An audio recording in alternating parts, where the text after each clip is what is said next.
Does JPMorgan, David, just assume a European trade war? I mean, I get the idea of the Pacific Ocean, the evil Asians and all that. It's part of our heritage. It goes back to San Francisco and, you know, some really serious issues in our history.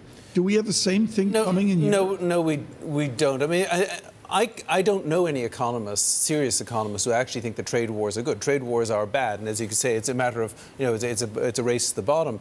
But I think that you know, right now there is a political issue with regard to China because China represents 60% of our trade deficit, so you can sort of see why China can be sort of the bad guy in this.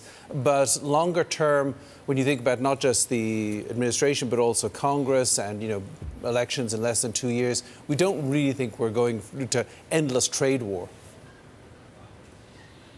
I mean, Francine, I think this is just so important, this dialogue here on mass. I mean, China, as David Kelly mentions, the mass that's involved in China versus Europe. I wonder how Germany fits into that.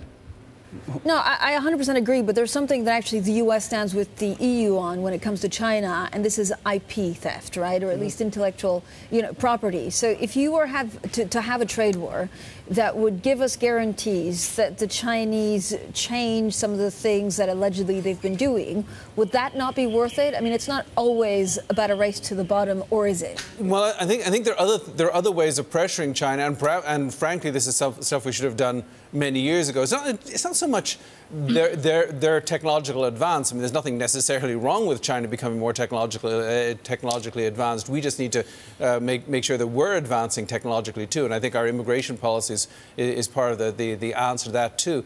But no, I don't think it's. First of all, I don't think it's worth it because it won't make us more wealthy in America. But also recognize that China is getting more and more advanced on their own. They don't need, at this stage, American technology as much as they used to. And I'm kind of worried that you know, with expensive American technology, cheap Chinese technology, they may regard themselves as sort of the new Walmart of global technology. And in many cases, they may say, we can do it ourselves.